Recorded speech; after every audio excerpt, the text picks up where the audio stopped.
Pak Rosi repot to mboten iki? Mboten, Pak. Nyantai. Oke. Gak apa-apa, Pak. Gak ada teman-temannya wis. Sebelum mungkin. Kan kita hadapi bergandeng tangan untuk negeri, era kita menanti berseri. Kita belajar Pancasila, kita bernafas dalam sila-silanya. Kita belajar Pancasila, ayo kita jaga untuk Indonesia. Bersatu dalam perbedaan, berpegang tangan dan berlari.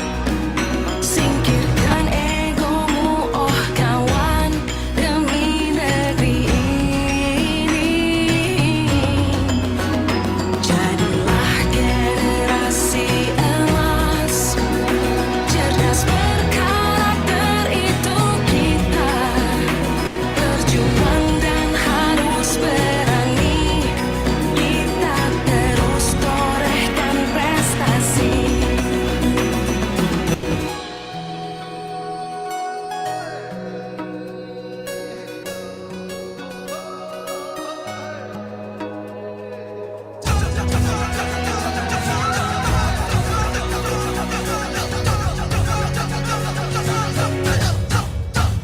Kita belajar Pancasila, kita bernafas dalam sila-silanya.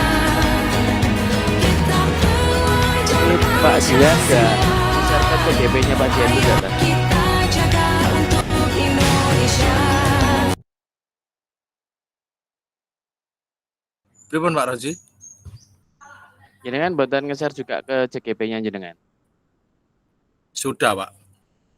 Oh, sudah. Sudah saya dengar. Gak apa-apa wis, Pak. Weh, Ibu Assalamualaikum. Taskia. Waalaikumsalam. Izin sambil kerja lainnya boleh? Siap, monggo. Cucian numpuk, Pak. Sambil lipet-lipet Iya, Bu. cucian. Gak apa-apa, Bu.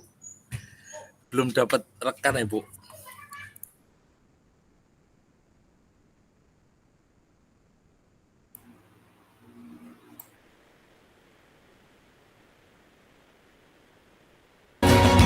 Kita belajar Pancasila, kita bernafas dalam sila-silanya. Kita belajar Pancasila, ayo kita jaga untuk Indonesia.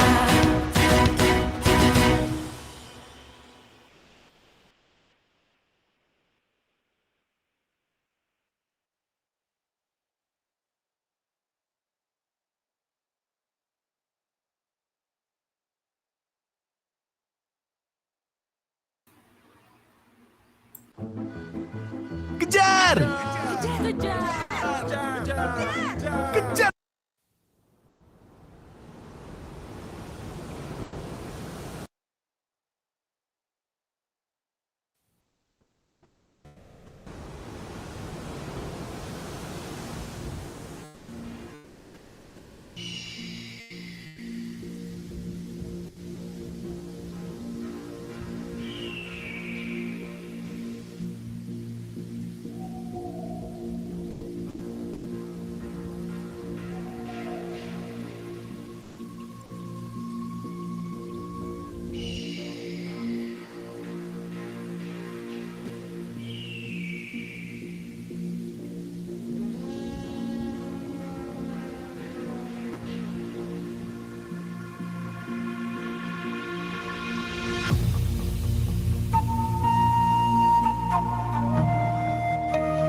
Ya, terima kasih.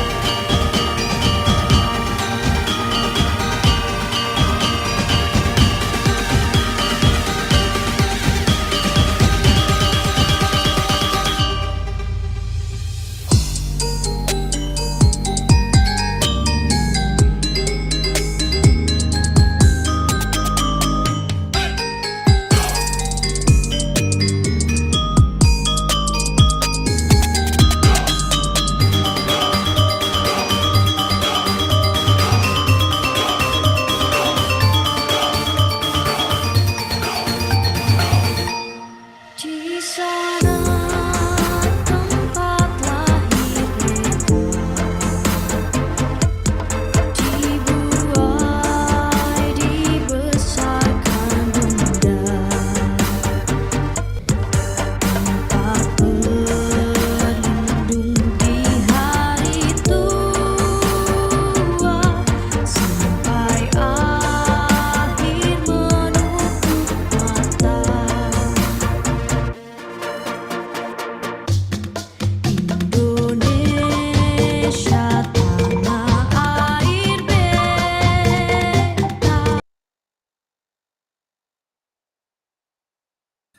Assalamualaikum warahmatullahi wabarakatuh. Matur suwun Bapak Ibu, terima kasih semuanya sudah.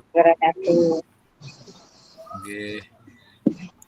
Mohon izin untuk share screen, nggih Bapak Ibu.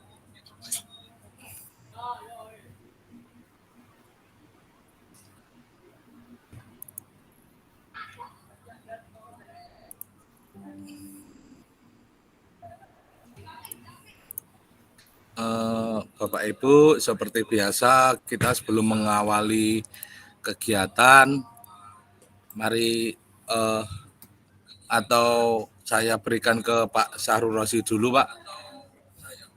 Oke, Bapak siap. Saya mulai dulu nggih, Pak. Oke, terima kasih. Assalamualaikum warahmatullahi wabarakatuh.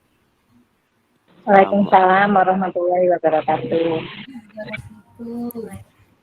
Oke, selamat sore Bapak Ibu guru yang hebat luar biasa. Perkenalkan, nama saya Syahrul Razi, teman sejawat dari Bapak Jihan. Kebetulan juga mantan PP Angkatan 7 Kabupaten Pasuruan.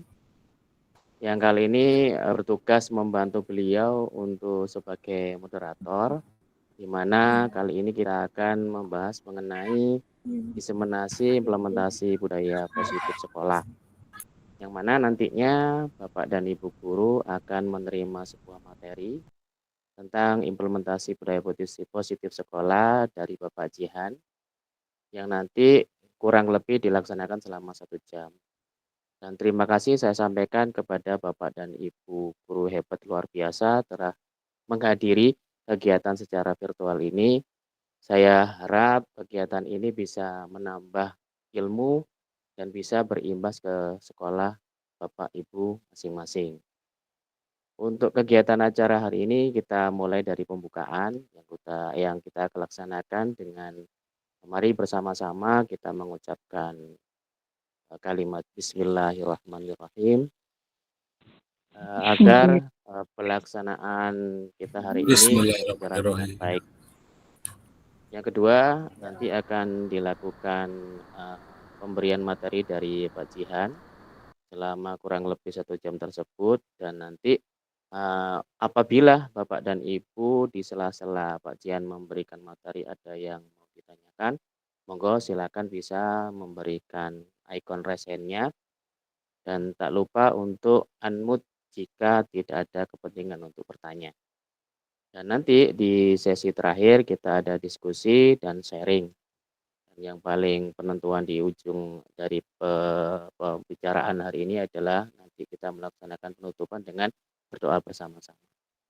Mungkin itu yang bisa saya awali di pembukaan ini. Tapi sebelum acara dibuka oleh Pak Jihan, izinkan saya memberikan sebuah pantun. Tak lupa nanti sama-sama bilang cakep gitu ya. Oke. Dunia pendidikan itu tidak terluas. Cakep. Budaya Cakep.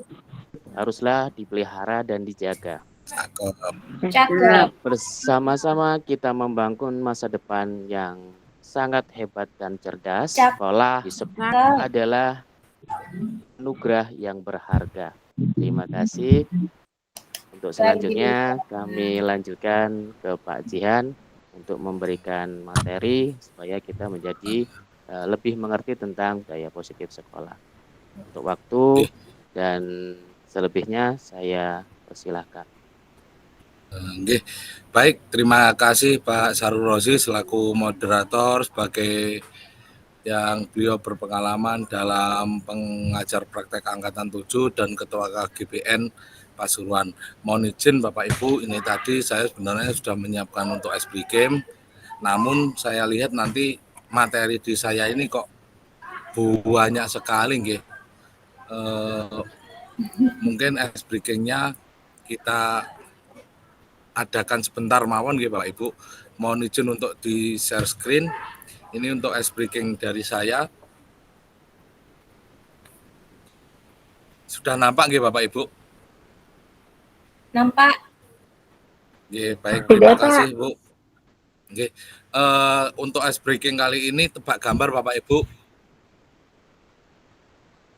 Coba Bapak Ibu tebak hewan gambar hewan apa di samping ini Bapak Ibu? Jerapah. Sapi. Nggih, Bu Widianti, monggo Bu, dipersilakan Bu. Jerapah, Pak. Jerapah, nggih. Baik, mungkin di ice breaking ini agak sedikit membuat emosi di sore hari menjelang weekend nggih Bapak Ibu. Di sini Bu, hewan di samping adalah jera-jera Bapak Ibu. Jera-jera ini mutasi jerapah sama kura-kura. Oke. Baik, kita tambahkan lagi ya Bapak Ibu. Nah ini Bapak Ibu, coba tebak hewan apa gambar di samping Bapak Ibu. Babi. Babi, nggih. Kura-kura, Pak. Oh, nggih, Bu Anik, terima kasih Bu Afi. Pitik, Bu, niki.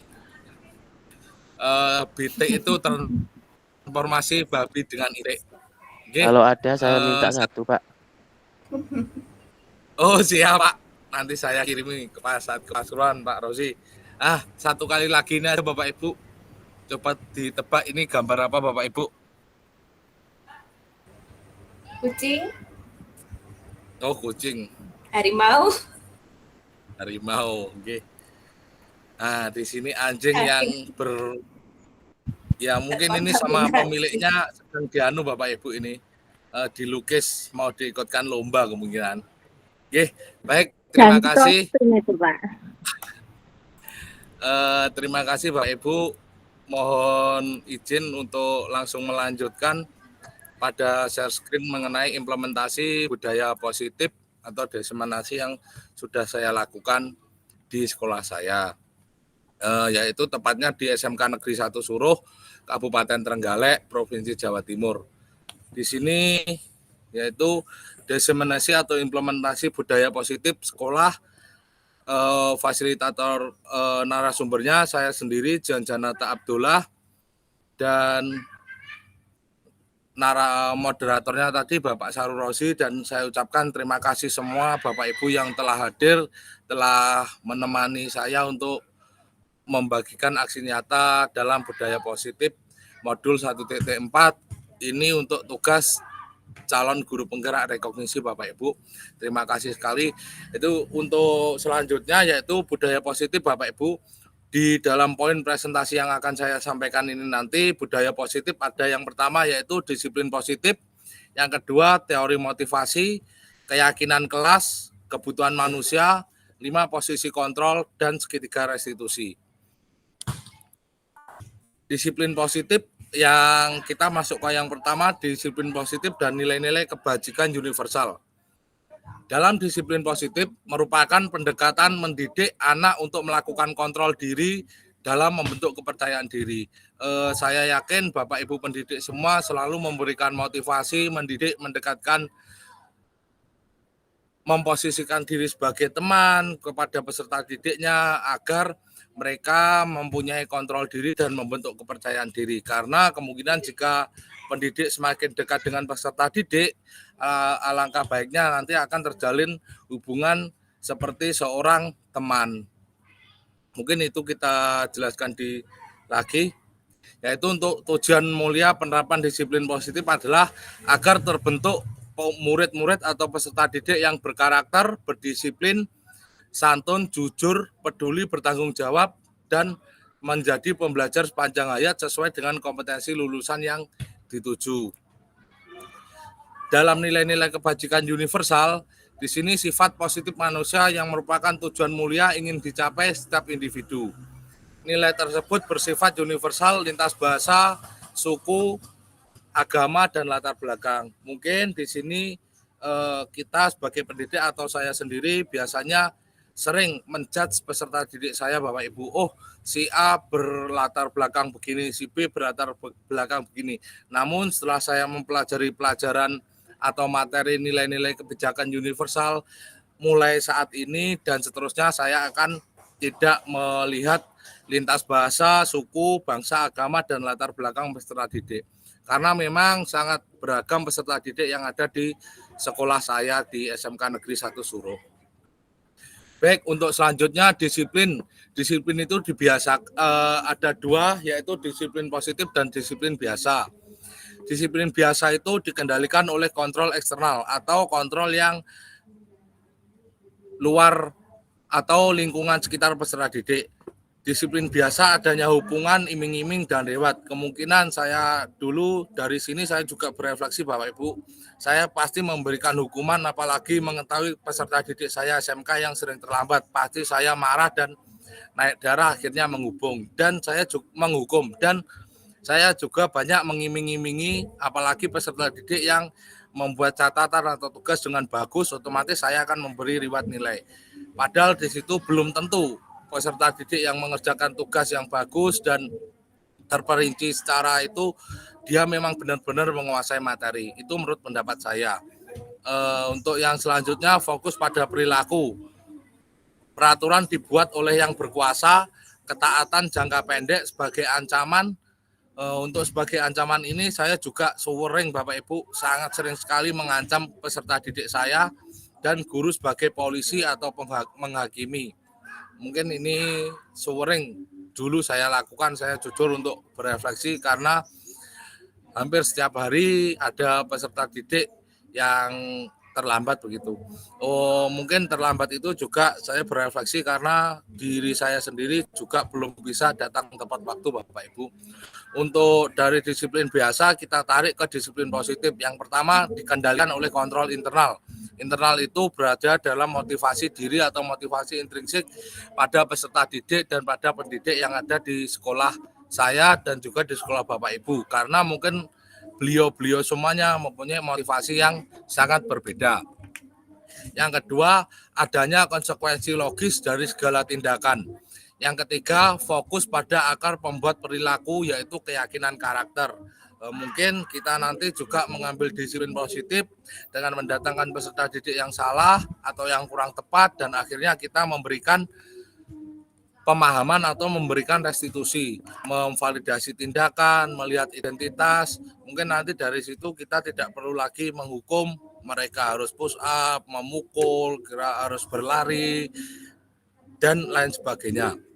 Untuk selanjutnya peraturan dibuat bersama. Memang peraturan itu harus dibuat bersama, Bapak Ibu. Jika peraturan dibuat oleh sepihak, mohon maaf, dibuat oleh Bapak Ibu guru sendiri, itu kan belum adanya peserta didik yang hadir dalam situ, di dalam forum tersebut. Mungkin ada beberapa peserta didik yang ingin menyampaikan unek-unek atau aspirasi dalam pembuatan peraturan. Karena jika peraturan yang dibuat bersama nantinya akan memiliki jangka panjang, dan ketaatan jangka panjang itulah yang akan disepakati bersama, sehingga kita nantinya sebagai pendidik tidak kewalahan untuk mengingatkan. Kan di situ seandainya dibuat kesepakatan bersama, ada peraturan A, B, C, disosialisasikan dengan peserta didik semua, peserta didik membuat kesepakatan, kan nanti kalau kita mengetahui peserta didik yang kurang tepat atau bermasalah, otomatis kita membacakan kesepakatannya itu. Untuk selanjutnya ketaatan jangka panjang juga seperti itu. Terus kesempatan mengajarkan karakter. Bagaimanapun tidak peduli pun, mohon maaf, dari background apapun Bapak Ibu guru semuanya, pendidikan karakter harus tetap kita berikan kepada peserta didik. Walaupun saya sendiri sebagai pendidik juga memiliki karakter yang sangat kurang atau karakter yang di bawah rata-rata Bapak Ibu semuanya, karena basic saya itu kemungkinan gitu Bapak Ibu, karena ya dari anak nakal sih basic saya itu Bapak Ibu. Akhirnya tapi dalam situ pun saya juga berefleksi, bisa memposisikan diri, oh saya itu berada di sekolah, saya harus memberikan contoh karakter yang bagus. Dan untuk selanjutnya kesempatan mengajarkan karakter, terus guru sebagai detektif yang selaku berusaha memahami dan terus mencari solusi akan memperbaiki karakter peserta didik tersebut. Saya yakin dan saya percaya Bapak Ibu semuanya dalam sekolah atau dalam instansinya masing-masing pasti menemui dengan berbagai jenis karakter yang disebabkan atau diakibatkan dari pergaulan dan latar belakang peserta didik tersebut. Untuk disiplin positif Bapak Ibu apa ada yang ingin ditanggapi atau kita lanjut? Monggo Bapak Ibu kalau ada yang dipertanyakan.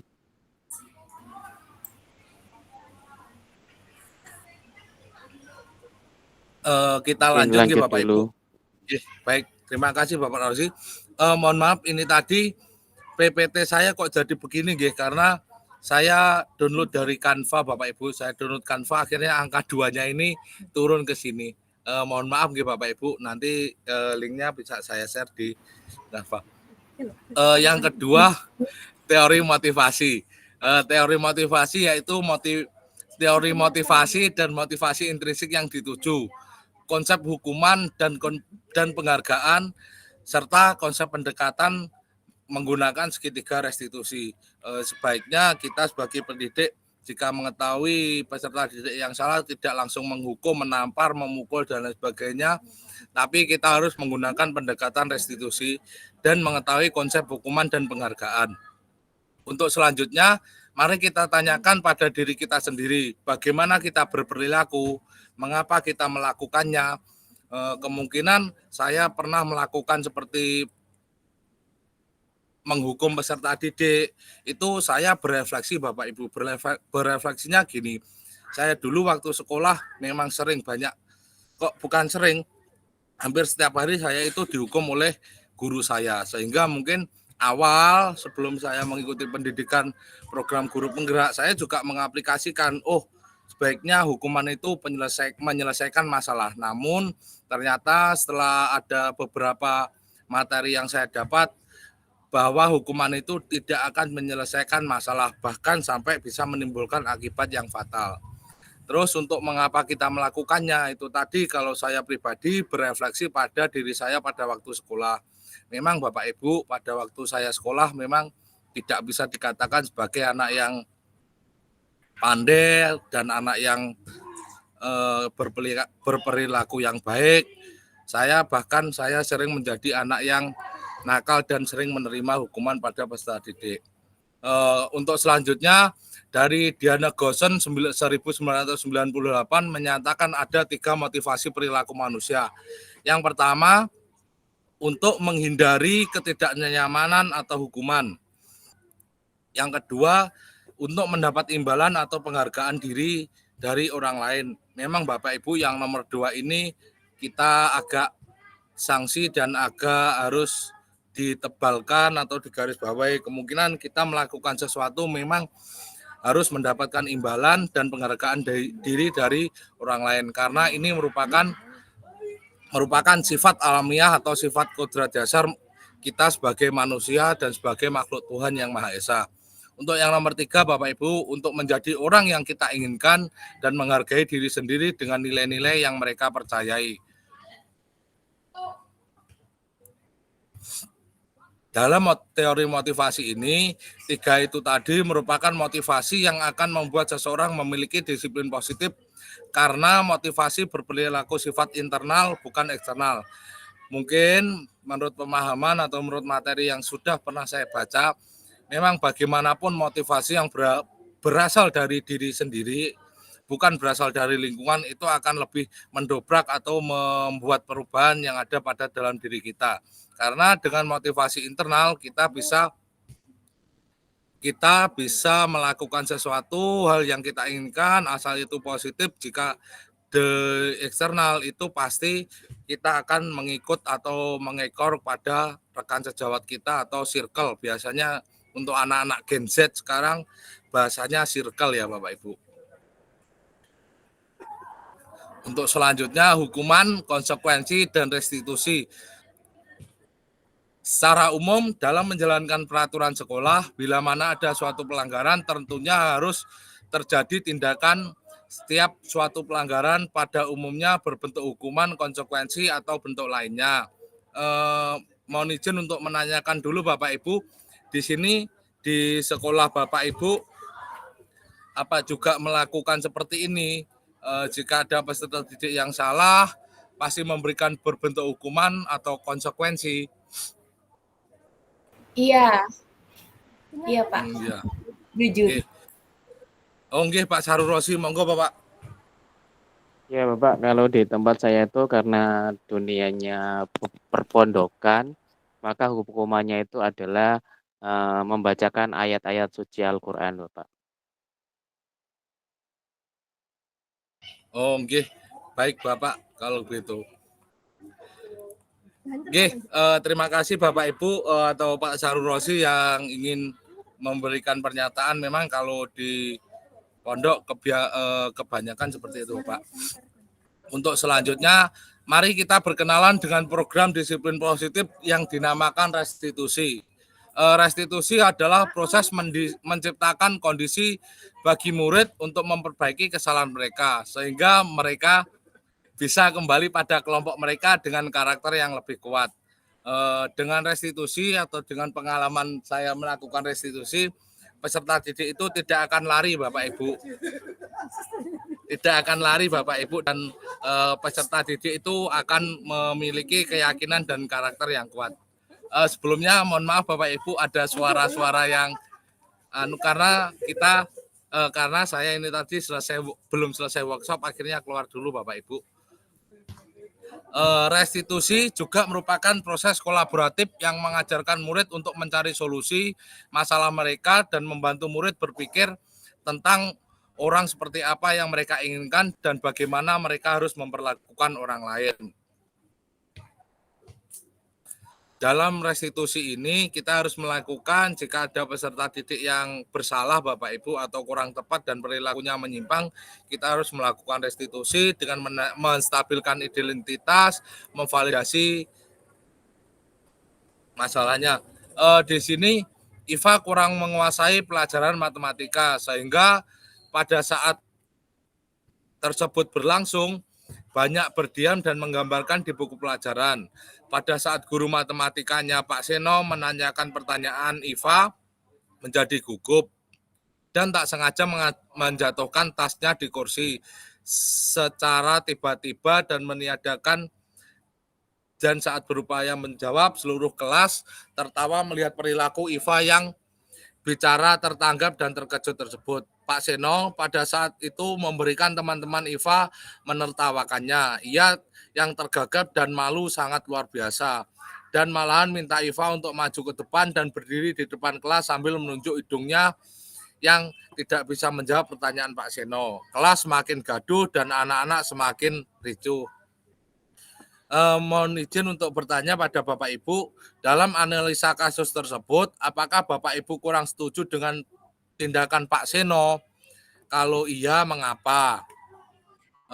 Untuk Ibu Tazkiyah, Bu, dipersilakan, Bu. Iya Pak, terima kasih. Menurut saya tidak setuju dengan tindakan tindakan Seno terhadap Iva, karena secara tidak langsung dia membuat malu Iva di hadapan teman-temannya. ya, apa yang diberikan Pak Seno itu merupakan hukuman menurut saya karena tidak sebanding dengan kesalahan yang dilakukan IFA. Terima kasih. Nggih, terima kasih Bapak Ibu. Semuanya otomatis itu menjawab.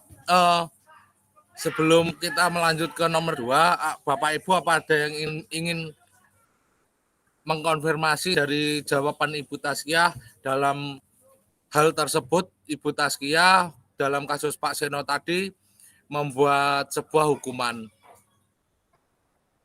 Atau Bapak Ibu sudah sepakat semuanya dengan pertanyaan Pak Seno ini tadi?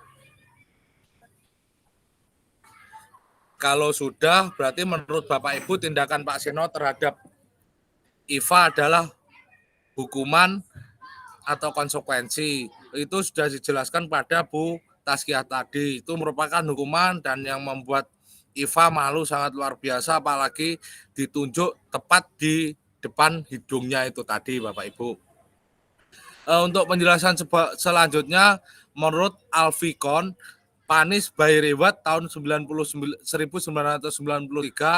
melalui wawancara ASCD Annual Conference Maret 1995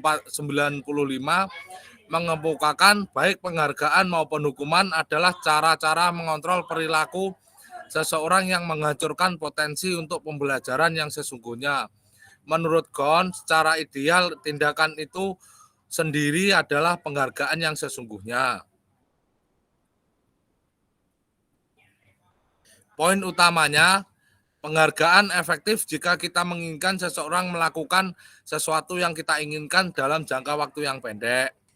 Jika kita menggunakan penghargaan lagi dan lagi, maka orang tersebut akan bergantung pada penghargaan yang diberikan serta kehilangan motivasi dari dalam. Jika kita mendapat penghargaan untuk melakukan sesuatu yang baik, maka selain kita senantiasa berharap mendapatkan penghargaan lagi, Penghargaan itu bisa merusak hubungan. Ketika seseorang diberi penghargaan atau dipuji di depan orang banyak, maka yang lain akan merasa iri dan sebagian dari mereka akan tidak dapat menyukai orang yang diberikan penghargaan tersebut. Untuk selanjutnya yaitu keyakinan kelas Bapak Ibu. Dalam tadi penghargaan dan restitusi, apa ada yang ingin dikonfirmasi? Oke, Bu Tazkiyah, monggo Bu. Iya Pak, mohon maaf saya ingin bertanya, apakah penghargaan itu benar-benar tidak boleh diterapkan ya Pak? Karena kalau berdasarkan pengalaman saya ngambil kelas 1 SD, anak-anak itu masih butuh hal yang konkret gitu. Jadi kalau misalkan suruh duduk manis, itu kalau cuma saya perintah itu kurang efektif. Tapi ketika saya iming-imingi, misalkan nanti kalau duduk manis, nanti jam istirahat, ibu dudukkan, siapa yang duduknya manis, nanti yang bisa istirahat duluan. Seperti itu. Itu kan juga bentuk penghargaan. Bagaimana Pak? Apakah masih boleh Pak? Nggih, baik Ibu Tazkiyah, kalau menurut saya penghargaan seperti insya Allah masih boleh dan bisa membuat motivasi yang berada dalam eksternal atau luar lingkup dalam pendidikan peserta didik itu tersebut. Namun jika saya itu juga bingung Bapak Ibu jika melakukannya penghargaan yang di posisi SMK, mungkin nanti saya melakukan sesuatu posisi di satu sisi, nanti peserta didik yang lain akan pasti meri kasarannya atau pasti cemburu begitu Ibu Tazkiyah. Baik, ada yang ditanyakan lagi Bapak Ibu?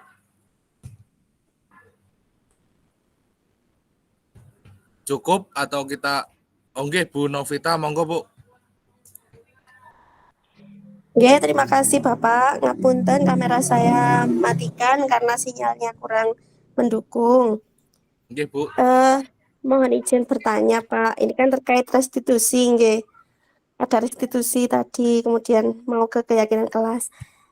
Saya ini sedang menghadapi seorang anak yang dia ini sebetulnya aktif dalam berbagai kegiatan. Anaknya ini punya jiwa keaktifannya itu sangat tinggi. Jadi ada kegiatan apapun, OSIS, PMR, Pramuka, dia selalu ikut gitu, Pak. Tapi jiwa apa ya, berbesar hatinya itu sangat rendah. Jadi kemarin itu dia sempat mencalonkan diri sebagai ketua OSIS begitu, terus kemudian kalah. Nah, ketika kalah ini, kemudian dia tidak bisa menerima kekalahan tersebut, marah-marah dan begitu. Rekan-rekan saya, guru yang lain itu memberikan apa ya, penghakiman juga. Sudahlah, anak ini ndak usah direken seperti itu pada akhirnya. Nggak usah diajak kegiatan juga seperti itu. Karena anaknya ini dianggap atau dinilai kok kepemimpinannya itu rendah, jiwa kepemimpinannya rendah seperti itu, Pak. Nah, saya sebetulnya ingin apa ya, mendekati anak ini gitu, Pak. Tapi masih belum menemukan cara yang tepat gitu, Pak. Mungkin Bapak Jihan atau mungkin teman-teman yang lain bisa memberikan apa nggih, masukan atau pandangan gitu terkait kasus yang saya hadapi sekarang ini. Nggih, mohon izin untuk mengkonfirmasi ya Bu Novita. Bu Novita Sari sudah pernah ngobrol dengan peserta didik itu, Bu? Ngobrolnya masih belum, Pak. Maunya saya kalau restitusi itu langkahnya bagaimana ya? Karena saya juga tidak mau salah langkah menghadapi anak yang sedemikian begitu loh, Pak. Dengan Nggih. sifatnya yang ya menggebu-gebu tapi tidak siap juga menghadapi kekalahan tadi itu gitu, Pak. Nggih. Nggih. Baik, terima kasih Bu. Alhamdulillah itu di pengalaman saya pribadi di sekolah saya juga sudah pernah Ibu, sudah pernah saya lakukan. Memang ada peserta didik yang aktif dan sangat aktif di segala kegiatan, ngikut lomba dan sebagainya, apalagi kalau mereka merasa lombanya tersebut menang namun dia kalah, itu kemungkinan tidak bisa legowo. Nah, kalau bagi saya Bapak Ibu, yang pengalaman saya menurut konfirmasi Bu Novita Sari tadi, peserta didik itu atau si anak itu akan legowo ketika mereka sudah berlalut panjang. Namun dalam berlalut panjang itu saya juga melakukan pendekatan Bapak Ibu, coba ngobrol, coba sharing pengalaman pada peserta didik itu, otomatis nanti kan saya bisa menggali atau mengetahui karakteristik si peserta didik tersebut dengan menanyakan berbagai pertanyaan. Yang intinya nanti saya memberikan masukan dan penguatan bahwa semangat itu boleh, namun kita juga harus mengetahui bagaimana resiko jika tidak terpilih dan lain sebagainya. Kalau saya biasanya memberikan seperti itu, Bu. Namun tidak serta-merta 1 kali atau 2 kali gitu, Bu. Saya sering melakukan restitusi pada peserta didik seperti itu secara terus-menerus atau secara kontinu, Bu. Bahkan alhamdulillah sampai saat ini peserta didik itu sudah bisa maksudnya sadar dalam hal yang seperti Ibu Novita katakan tadi, namun juga peserta didik itu tetap membaur Ibu Novita, jadi tidak merasa kalah atau terhakimi oleh peserta didik yang lainnya. Itu menurut pengalaman pribadi saya yang saat saya mengajar di sekolah sini. Pripun Ibu Novita? Oke, Pak, terima kasih tadi sekaligus sharing terkait teman yang lain. Memang dia itu kemarin down-nya itu karena teman yang lain itu seperti menghakimi juga. Jadi sebelumnya dia ini adalah wakil ketua OSIS. Nah, ketika menjadi wakil ketua OSIS itu dia menunjukkan powernya begitu, Pak. Sehingga sepertinya banyak teman-teman yang tidak suka gitu. Akhirnya kemarin ini waktu dia mencalonkan ketua OSIS, teman-teman yang ini kompak untuk tidak memilih dia ini. Akhirnya dia down-nya dari situ gitu. Saya lihatnya begitu sih, karena istilahnya dimusuhi lah oleh teman-teman yang lain gitu, Pak. Oke, terima kasih Pak Jian. Insya Allah bisa saya contoh atau saya terapkan ke siswa saya. Baik, terima kasih Bu Novita. Memang jika peserta didik seperti itu kemungkinan juga merasa minder juga atau dibullying karena dengan semangatnya yang sudah istimewa namun akhir hasilnya tersebut otomatis kan peserta didik itu juga mempunyai rasa dongkol. Nah, dari dongkol itu akhirnya dilampiaskan seperti itu. Kalau dari pendapat saya seperti itu.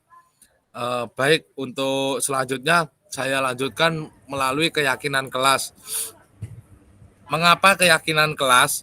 Mengapa tidak peraturan kelas? Dari sini Bapak Ibu ada yang ingin mengkonfirmasi apa kita lanjutkan?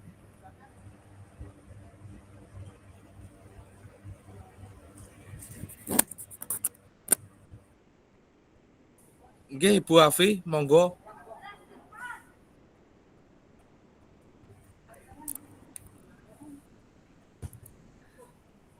Oke, untuk jawablah pertanyaan berikut ini Bapak Ibu. Mengapa kita perlu memiliki peraturan menggunakan helm pada saat mengendarai roda 2 atau motor? Kemungkinan jawaban Bapak Ibu semuanya adalah mengenai keselamatan. Terus mengapa kita memiliki peraturan tentang penggunaan masker dan mencuci tangan setiap saat? Kemungkinan jawaban Bapak Ibu mengenai kesehatan. Apa ada Bapak Ibu yang ingin menjawab lain? Yang pertama, mengapa memiliki peraturan tentang penggunaan helm pada saat mengendarai kendaraan? Ada yang ingin menjawab Bapak Ibu? Takut Takut kena tilang, Pak. Nggih, pripun Bapak Ibu? Napa Takut kepanasan, Bapak.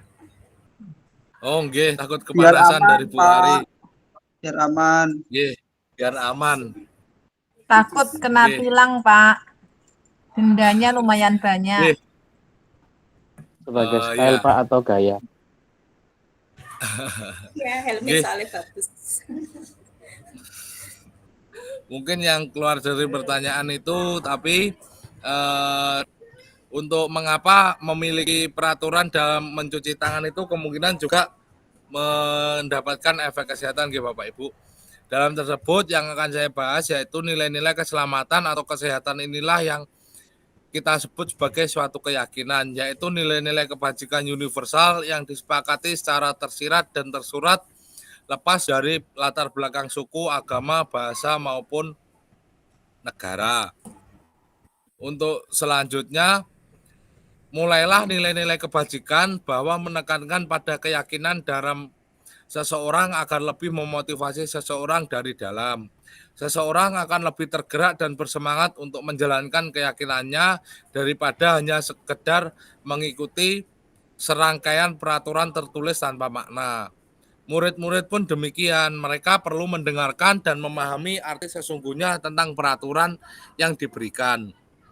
Apakah nilai-nilai kebajikan di balik peraturan tersebut? Apa tujuan utamanya? Dan menjadi tidak tertarik atau takut sehingga hanya sekedar mengikuti serangkaian peraturan-peraturan yang mengatur mereka tanpa memahaminya. Dalam tahapan menciptakan program kebajikan, yang pertama, lihat daftar kebajikan yang telah disusun bersama.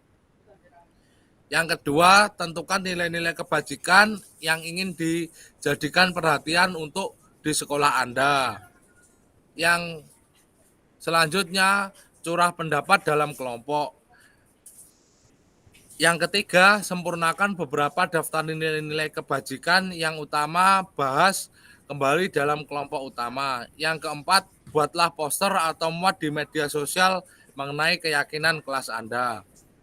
Di sini Bapak Ibu semuanya apa sudah menerapkan atau membuat kesepakatan kelas? Belum, Pak. Oh, Sedikit demi sedikit, Bapak. Oke, alhamdulillah Bapak Fikri dan Ibu Tazkiyah. Mungkin yang belum segera dibuat nih Bapak Ibu karena kesepakatannya jika kesepakatan itu dibuat dengan peserta didik, insya Allah dengan mungkin akan menyamankan peserta didik dalam belajarnya. Untuk selanjutnya, pembentukan sekolah atau kelas. Keyakinan kelas bersifat lebih abstrak daripada peraturan yang telah rinci dan konkret. Keyakinan kelas berupa pernyataan-pernyataan universal. Pernyataan keyakinan kelas senantiasa dibuat dalam bentuk positif. Keyakinan kelas hendak tidak terlalu banyak sehingga mudah diingat dan dipahami untuk semua warga kelas. Keyakinan kelas baiknya sesuatu yang dapat diterapkan di lingkungan tersebut. Semua warga kelas hendak ikut berkontribusi dalam pembentukan keyakinan kelas melalui kegiatan curah pendapat. Yang selanjutnya, bersedia meninjau kembali keyakinan kelas dari waktu ke waktu. Keyakinan kelas lewat kegiatan curah pendapat dan bersedia meninjau. Mohon maaf Bapak Ibu, ini double. Dari sesudah membuat keyakinan kelas, kita juga sebagai pendidik beserta peserta didik akan meninjau bagaimana keyakinan kelas itu bisa disepakati, apa ada peraturan yang perlu diubah, karena itu kalau bisa dibuat bertahap, kontinu dan konsisten agar peserta didik juga merasa dilibatkan dalam sebuah keyakinan kelas. Untuk selanjutnya, prosedur pembentukan keyakinan sekolah atau keyakinan kelas. Yang pertama, mempersilahkan warga sekolah atau murid-murid di sekolah kelas untuk bercurah pendapat tentang peraturan yang perlu disepakati di sekolah atau di kelas. Mencatat semua masukan para murid atau warga sekolah di papan tulis atau di kertas besar, dan kertas besarnya itu seukuran poster, di mana nanti anggota kelas atau sekolah bisa melihat hasil curah pendapat tersebut. Susunlah keyakinan kelas sesuai prosedur pembentukan keyakinan sekolah atau kelas. Gantilah kalimat-kalimat dalam bentuk kalimat negatif menjadi kalimat positif. Contohnya, jangan berlari di kelas atau koridor. Kalimat positifnya, berjalanlah di kelas atau di koridor. Itu untuk contoh yang sedikit simpelnya Bapak Ibu. Untuk keyakinan kelas, apa ada yang ingin dikonfirmasi Bapak Ibu?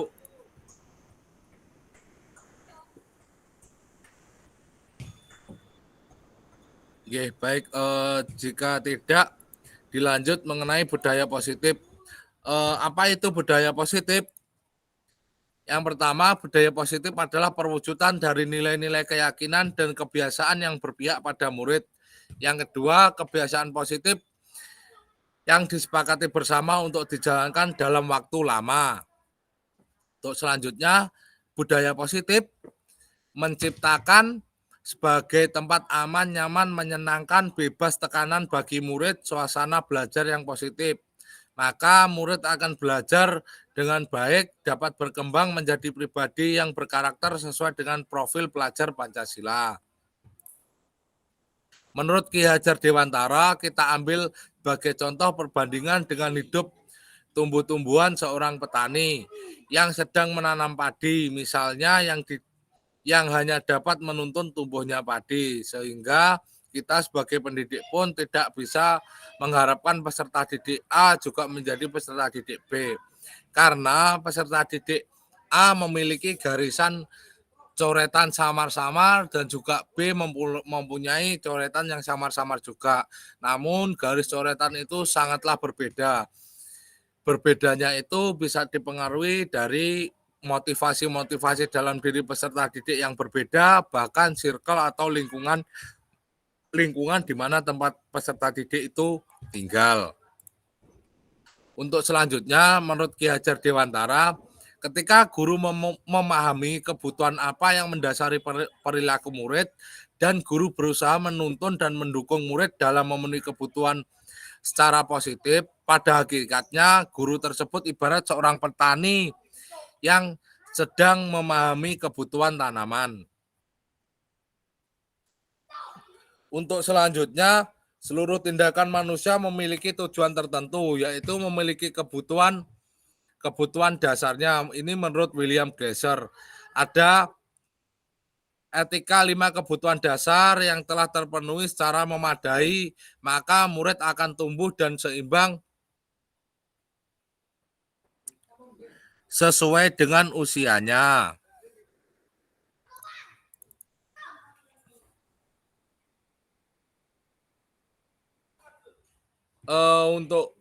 Dan sebaliknya, perilaku buruk seseorang biasanya adalah respon dari kebutuhan yang tidak terpenuhi. Mungkin dari sini bisa menarik dari pertanyaan Bu Novita tadi, mengapa peserta didiknya kok marah-marah ketika tidak terpilih, karena mereka memiliki respon kebutuhan yang kurang terpenuhi. Di sini ada 5 kebutuhan dasar hidup manusia. Yang pertama, kebutuhan bertahan hidup, kasih sayang, rasa diterima, penguasaan, dan kebebasan.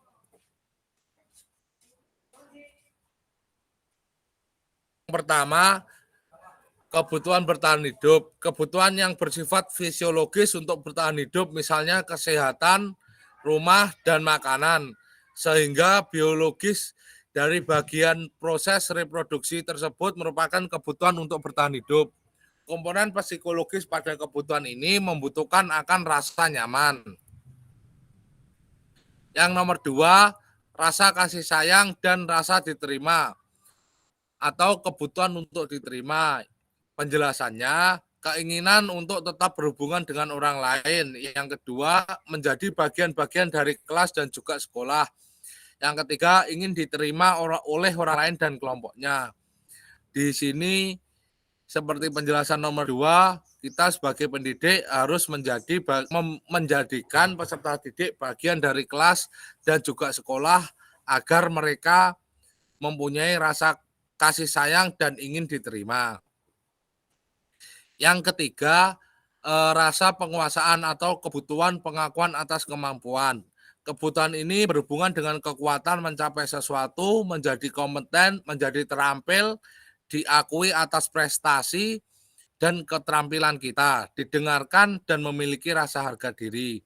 Mungkin di sini saya juga akan memberikan contoh karena banyak peserta didik saya atau peserta didik kami yang ada di SMKN 1 Suruh belum memiliki penguasaan atau kebutuhan atas kemampuan tersebut, karena banyak peserta didik yang mempunyai kompeten namun mereka belum diakui. Dalam arti seperti kemarin ada yang peserta didik yang melalui silat nasional juara 3, mereka juga belum diakui oleh pihak sekolahan. Maksudnya kehadirannya memang ada, namun seperti bentuk apresiasinya memanggil atau menanyakan itu belum ada sama sekali.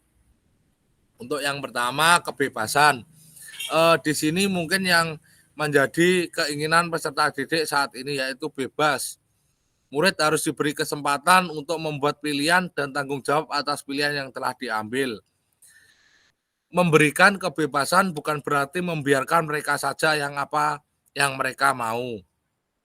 Dalam penjelasan ini saya juga sering dilema Bapak Ibu, dilema sekali untuk memberi, harus diberikan kesempatan untuk membuat pilihan dan bertanggung jawab. Mungkin kebanyakan peserta didik saya jika diberi kesempatan mereka akan membuat pilihan sendiri. Namun dalam rasa tanggung jawabnya itu bagi saya masih sangat kurang. Saya nanti juga menginginkan konfirmasi Bapak Ibu bagaimana atau kasus-kasus Bapak Ibu yang pernah mengalami atau memunculkan tanggung jawab kepada peserta didik. Karena jika peserta didik saya ditawari, ayo kita ke bengkel atau ke bawah, karena saya kebetulan jurusan mengajarnya di produktif teknik sepeda motor. Nah, di situ peserta didik saya pasti mengolor-ngolor waktu turun ke bawah, sedangkan materi yang harus kita pelajari itu sangatlah banyak.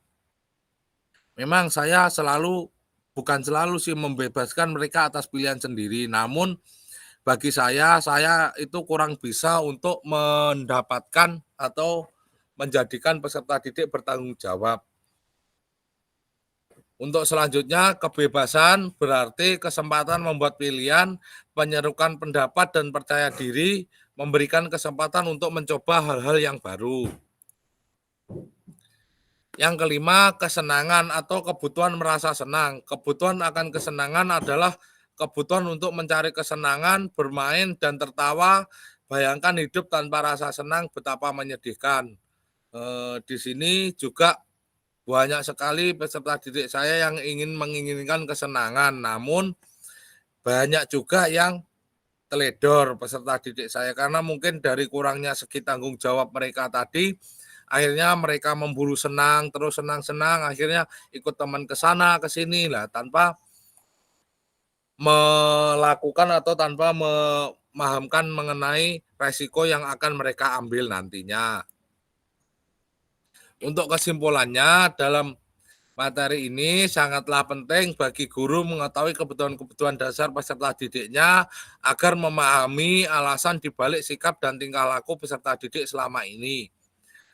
Kalau menarik garis besar dari kesimpulan saya ini, mungkin kita sebagai pendidik harus menanyai satu persatu peserta didiknya agar tidak menjadi semena-mena pada kita. Namun itu juga membutuhkan waktu yang lama dan melakukannya juga bisa jadi menjadikan pendidik bosen atau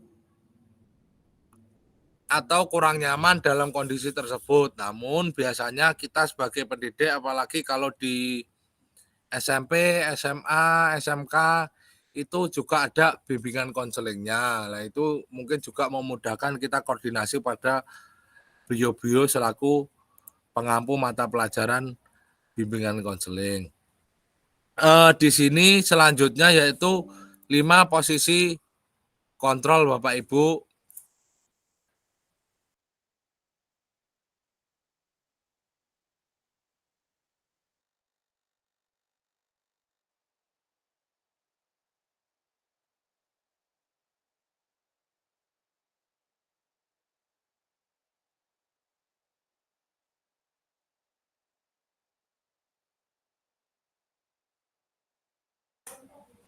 Oke. Untuk selanjutnya Bapak Ibu dari pertanyaan kesimpulan itu tadi apa ada yang ingin dikonfirmasi atau kita lanjut? Sementara lanjut dulu, Pak. Oke, baik, terima kasih. Untuk selanjutnya 5 posisi kontrol. Posisi kontrol yang pertama menjadi penghukum, pembuat merasa bersalah, teman, pemantau, atau bahkan menjadi manajer. Posisi penghukum biasanya hukuman itu berupa fisik dan bisa berupa verbal yang lebih terkesan menyakiti. Posisi membuat merasa bersalah yang pertama menggunakan suara yang lemah lembut dan menggunakan keheningan. Untuk yang ketiga, posisi teman. Posisi ini tidak akan menyakiti peserta didik. Posisi teman pada guru bisa negatif ataupun positif. Dalam posisi teman ini kita juga atau saya sendiri sering dilema Bapak Ibu. Takutnya pemandangan kan di SMK ya Bapak Ibu, SMK otomatis kan mereka usianya udah 16 ke atas atau bahkan ada yang 17 dan 18. Nah, di situ mungkin nanti kita kalau memposisikan diri sebagai teman, apalagi jika kita mengajarnya ada posisi yang perempuan. Nah, di situ kemungkinan nanti rekan-rekan sejawat peserta didik lain akan menganggap negatif akan hal tersebut. Posisi pemantau.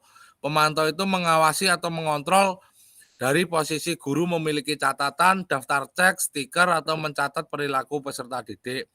Biasanya kita juga mempunyai catatan tersendiri atau masing-masing pada peserta didik yang nantinya akan diawasi atau dipantau oleh kita sebagai pendidik. Yang selanjutnya posisi manajer. Posisi di mana guru telah memiliki keterampilan dalam posisi teman dan pemantau sehingga murid kita dapat menjadi manajer bagi dirinya sendiri.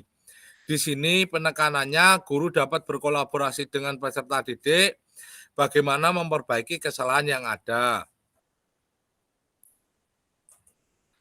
Penerapan budaya positif di sekolah saya Saya sering melakukannya segitiga restitusi Bapak Ibu, apalagi kemarin saya dalam melakukan kasus-kasus saya itu, kemarin saya menemui peserta didik yang membolos Bapak Ibu. Bukan saya mengejar atau bagaimana, namun saya itu dikasih tahu kepada video tim ketertibannya.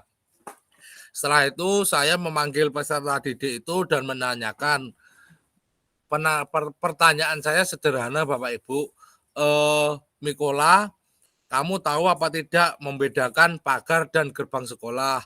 Si Mikola pun menjawab, saya tahu Pak. Kalau tahu alasannya apa? Akhirnya kan saya menstabilkan dulu, terus memvalidasi dari tindakan Mikola tersebut. Ternyata Mikola berbicara kepada saya Bapak Ibu, jika mohon maaf Pak, sebenarnya saya itu tidak ingin bolos, namun tadi pagi saya tidak sarapan dan akhirnya saya memberanikan diri untuk melompat pagar karena memang perut kelaparan dan lain sebagainya. Nah, di situ Bapak Ibu, terus di situ saya juga tidak menyalahkan, namun mempertanyakan, nanti jika terjadi apa-apa dengan, mohon maaf, memang lompat pagar, terus pagar yang ada di pembatas sekolah kami itu sudah cukup tinggi Bapak Ibu. Yang saya tanyakan, bagaimana nanti jika ada terjadi sesuatu paling hal fatal, yaitu jika kaki Mikola patah, lah itu si Mikola tersebut terdiam. Namun dalam hal tersebut saya tidak pernah sama sekali untuk saat ini tidak pernah sama sekali memberikan hukuman atau memukul peserta didik saya Bapak Ibu. Dalam pengertiannya, itu tadi contoh kasus yang saya alami ya sebenarnya minggu lalu sih Bapak Ibu, tapi saya melakukannya minggu ini. Dalam pengertiannya, restitusi adalah proses menciptakan kondisi bagi murid untuk memperbaiki kesalahan mereka, sehingga mereka bisa kembali ke kelompok mereka dengan karakter yang lebih kuat. Ya, pernyataan ini dijelaskan menurut Goosen tahun 2004. Restitusi bukan untuk menebus kesalahan, namun belajar dari kesalahan. Restitusi adalah tawaran bukan paksaan. Restitusi selalu fokus pada solusi tersebut. Dalam segitiga restitusi, segitiganya seperti ini Bapak Ibu, validasi tindakan yang salah, menanyakan keyakinan, dan menstabilkan identitas. Dalam validasi tindakan yang salah, kamu tentu punya alasan mengapa melakukan itu. Adakah cara yang lebih efektif untuk mendapatkan yang kamu butuhkan? Dalam menstabilkan identitas, saya biasanya menggunakan pernyataan, setiap orang pasti pernah melakukan kesalahan. Kamu bukan satu-satunya yang pernah melakukan kesalahan tersebut. Untuk menanyakan keyakinan, saya biasanya menggunakan pertanyaan, keyakinan kelas apa yang kalian telah sepakati? Kamu ingin menjadi orang seperti apa? Itu juga saya tanyakan kepada Mikola tadi Bapak Ibu. Dalam segitiga restitusi, untuk pemahaman lebihnya yaitu mari berpikir bersama-sama untuk memperbaiki situasi ini. Kira-kira kamu tahu tidak kenapa Bapak memanggilmu? Yang selanjutnya, mari berpikir untuk memperbaiki situasi ini. Dan selanjutnya lagi, keyakinan kelas apa yang sudah kita sepakati? Baiklah, setelah menyadari perbuatanmu, apa rencanamu ke depan? Untuk selanjutnya, bagaimana cara agar di lain waktu kejadian ini tidak terulang lagi? Oh ya, baik Bapak. Untuk selanjutnya, karena kamu sudah tahu cara, ya bisa dimulai dari besok. Nggih, baik, terima kasih Pak Sarul Rosi untuk timer waktunya. Nggih, terima kasih Bapak Ibu. Di situ merupakan implementasi budaya positif yang saya terapkan mengenai untuk pekerjaan aksi nyata. Sebenarnya bukan hanya untuk pekerjaan aksi nyata Bapak Ibu, saya juga sudah pernah melakukan atau menerapkan semuanya di dalam pembelajaran bahkan melalui restitusi. Namun itu saya tidak memahami apa makna restitusi dan lain sebagainya, dan akhirnya saya dalam pendidikan guru penggerak ini mendapatkan makna dalam pemahaman segitiga restitusi. Baik, terima kasih Bapak.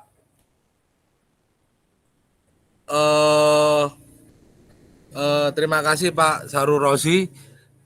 Untuk selanjutnya saya berikan ke Pak Sarul Rozi. Bu Taskiah, enggak apa-apa Bu Taskiah, aman kok Bu. Aman Bu Taskiah. Monggo Bu, kalau mau ditanyakan Bu Taskia. Ya Pak, terima kasih. Saya mau tanya, segitiga restitusi itu dalam pelaksanaannya, apakah harus memenuhi ketiga langkah tersebut? Apakah boleh hanya 2 seperti itu Pak?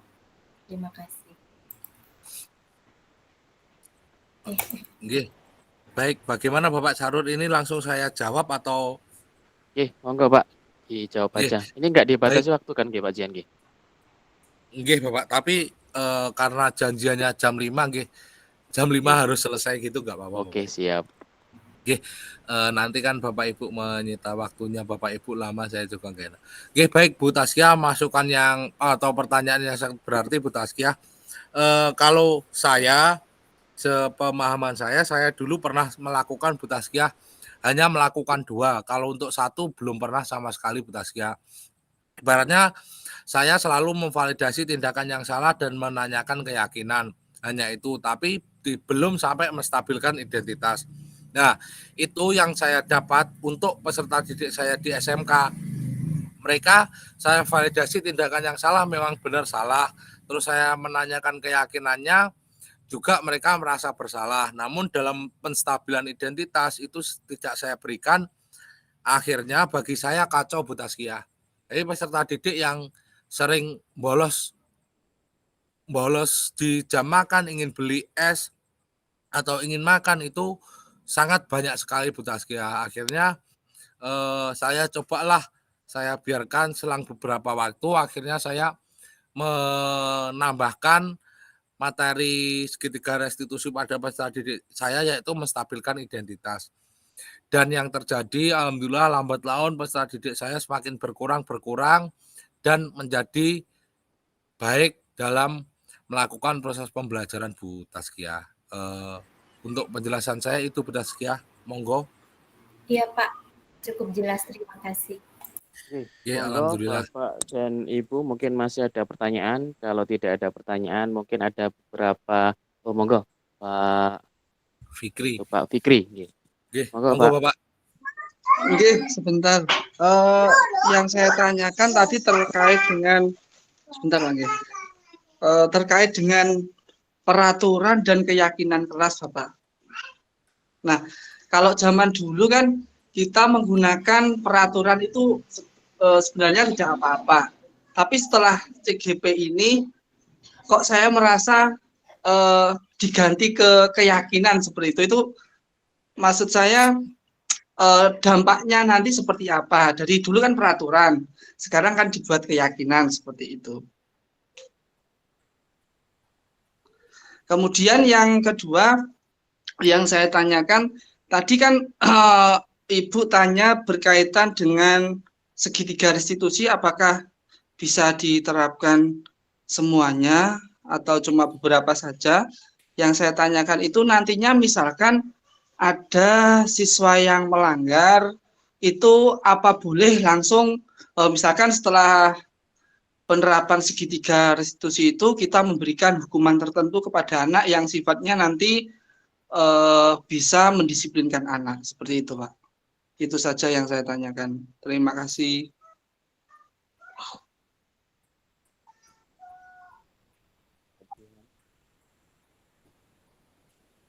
Baik, bagaimana Pak Sarul, langsung saya jawab saja nih Pak. Monggo langsung dijawab. Untuk yang pertama, terima kasih Bapak Fikri, pertanyaannya sangat luar biasa. Yang pertama, peraturan dan keyakinan.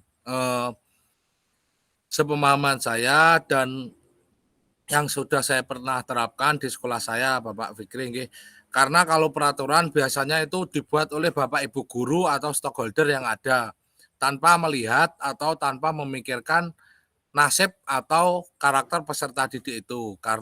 Dan bahkan tanpa melihat apresiasi atau keinginan peserta didik itu dalam proses pembelajaran itu modelnya seperti apa. Nah, otomatis itu menurut pemahaman saya memang kurang tepat karena dalam pembelajaran era saat ini, pembelajaran yang berpusat pada peserta didik, bagaimanapun kita harus memfasilitasi peserta didik agar menjadi yang terbaik atau intinya lah kita menghamba kepada peserta didik. Dalam arti bukan menghamba, menyembah dan lain sebagainya itu bukan Bapak.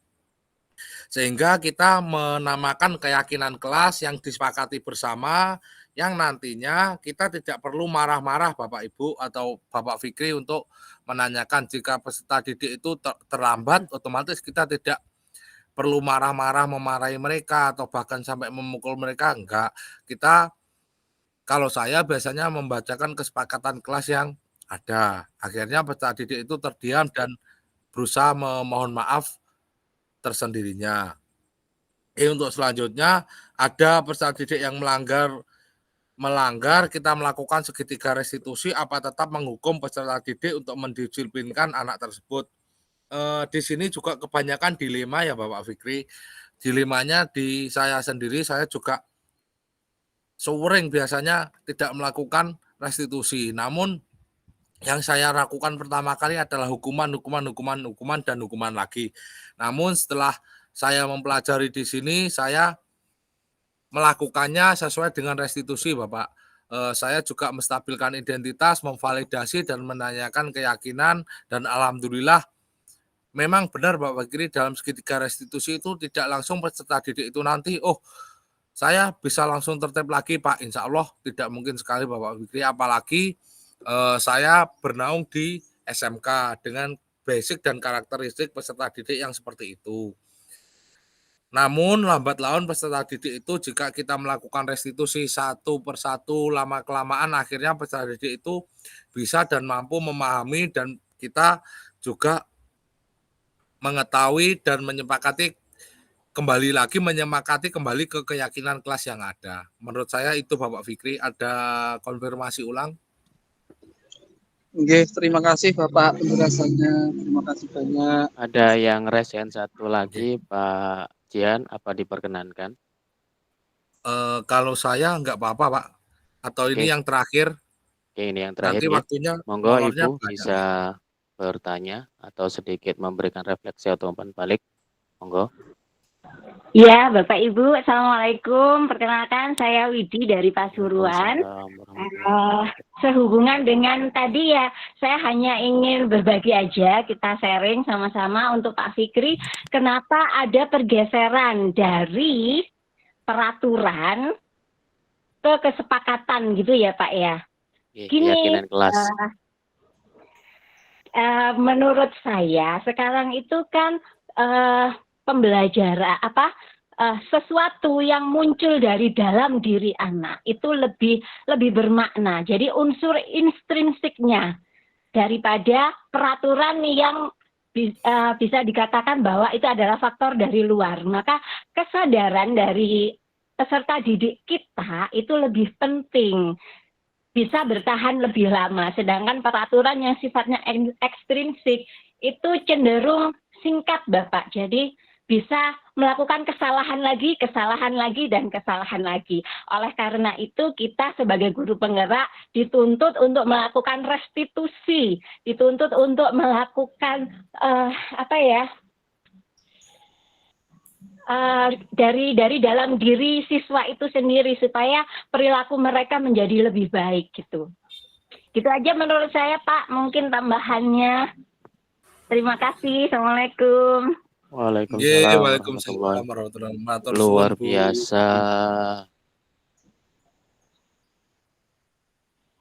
Oke. Baik, bagaimana Bapak? Tidak ada yang atau dikembalikan ke Pak Fikri dulu. Pripun Pak Fikri? Monggo Pak Fikri, mungkin ada yang ditanyakan kembali terkait penjelasan dari Pak Jihan ataupun peserta yang lain tadi. Tidak ada, nggih. Bapak dan Ibu, sekiranya sudah lebih 7 menit dan terima kasih banyak Bapak dan Ibu sudah berkenan hadir untuk mengikuti kegiatan diseminasi implementasi budaya positif di sekolah yang dilakukan oleh Pak Jihan. Dan saya ucapkan banyak-banyak terima kasih. Semoga materi yang diberikan oleh Pak Jihan itu dapat bermanfaat bagi Bapak dan Ibu dan di sekolahnya nanti bisa diimbaskan ke siswanya atau muridnya. Sebelum kita mengakhiri, mungkin ada refleksi atau umpan balik dari Bapak Ibu mengenai penjelasan dari Bapak Jihan tadi. Monggo, kita berikan satu peserta untuk memberikan umpan balik atau refleksi.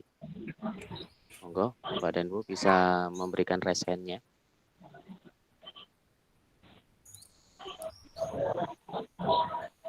Tidak, oh Oke, ada. Bu Oke, Taskia, monggo Bu monggo, Bu. Taskia, monggo. Ya, terima kasih Bapak sudah bersedia berbagi ilmu pada kami, khususnya saya. Jadi saya yang awalnya tidak paham mengenai keyakinan kelas baru pertama, sekarang saya sudah paham bahwa sebenarnya peraturan itu kurang efektif dan sebaiknya diganti menjadi keyakinan kelas saja karena itu datang dari nilai-nilai kebajikan yang diyakini oleh anak-anak dan efeknya akan lebih jangka panjang dan lebih efektif. Terima kasih.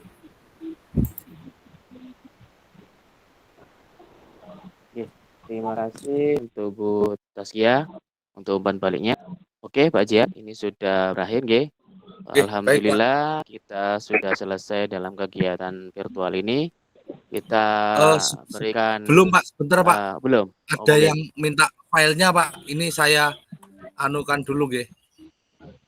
Saya bagikan dulu nggih, Bapak. Sebentar.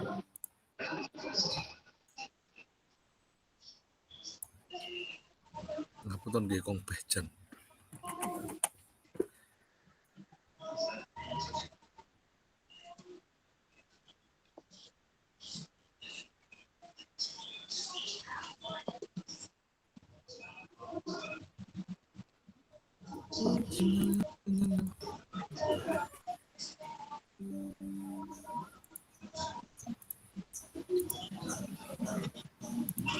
Mungkin Bu Novita mau bertanya.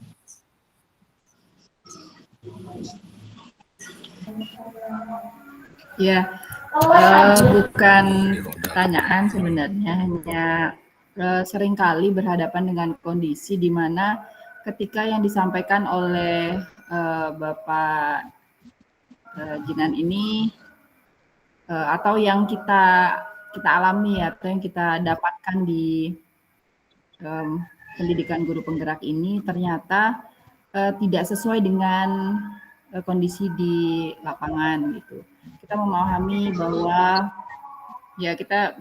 bahwa budaya positif seperti ini adalah baik untuk kemajuan di sekolah, untuk perubahan di sekolah, untuk kebutuhan murid. Tapi ketika kita menyampaikan, pemangku kebijakan tidak memahami dan bahkan tidak mendukung dan menolak. Nah, ini yang memang betul-betul tantangan yang terberat karena bukan hanya ketika saya menjadi guru penggerak, tetapi ketika saya menjadi pengajar praktik juga masih berhadapan dengan kondisi seperti itu. Jadi ini perlu usaha yang keras untuk bisa memberikan pemahaman kepada pemangku kebijakan. Ya, itu aja dari saya. Terima kasih. Terima kasih Bu Novita. Ada lagi Pak Jihan? Oke, sudah Pak, ini filenya udah tak bagikan Pak. Oke, terima kasih. Sedikit menyambung dari pernyataan Bu Novita Pak. Memang benar Bu, benar sekali dan sangat benar. Apalagi mohon maaf dalam tanda kutip jika pemangku kebijakannya kan pada saat itu pemangku kebijakan saya atau stakeholder-nya belum mengetahui tentang pendidikan guru penggerak yang pada angkatan 5 itu kita sangat sulit sekali Bapak Ibu. Untuk saya sendiri juga sangat sulit untuk memberikan diseminasi seperti ini dan alhamdulillah untuk saat ini kepala sekolah saya juga merupakan rekan sejawat saya dulu dalam pengajar praktek dan akhirnya bisa dipermudah untuk dalam penjelasan dan melakukan implementasi budaya positif. Nggih, baik Bapak Rosi, bagaimana Pak? Kita akhiri. Oke, sudah selesai Pak, nggih. Sudah tidak ada lagi yang Em, ditanyakan, nggih, Bapak dan Ibu. Monggo, kalau masih ada unek-unek, Nggih. sudah cukup, nggih. Kalau sudah cukup, karena sudah berakhirnya waktu, sudah lebih 12 menit, kita tutup dengan membaca Alhamdulillah. Alhamdulillahirabbil alamin. Oke, terima kasih Bapak dan Ibu. Semoga ilmu yang diberikan oleh Bapak Jihan bisa bermanfaat. Kita bisa bertemu lagi di lain kesempatan, dan semoga bermanfaat untuk di sekolahnya masing-masing. Oke, Bapak dan Ibu, saya akhiri. Salam dan bahagia. Bapak dan Ibu hebat semuanya. Terima kasih. Wassalamualaikum warahmatullahi wabarakatuh. Waalaikumsalam warahmatullahi wabarakatuh. Waalaikumsalam. warahmatullahi wabarakatuh. Terima kasih Bapak Ibu. Terima kasih telah mendampingi saya, dan apa Bapak Ibu menginginkan untuk foto bersama? Oh Sebenarnya iya, tadi monggo, udah tak monggo. foto bersama sih. Ya, sudah sebagian saya screenshot, Bapak. Oh, nggih, siap. Terima kasih Bapak. Nggih, terima kasih Bapak Ibu, matur suwun sangat, ngapunten ganggu waktunya. Mohon izin untuk menghentikan rekaman dan mematikannya nggih Bapak.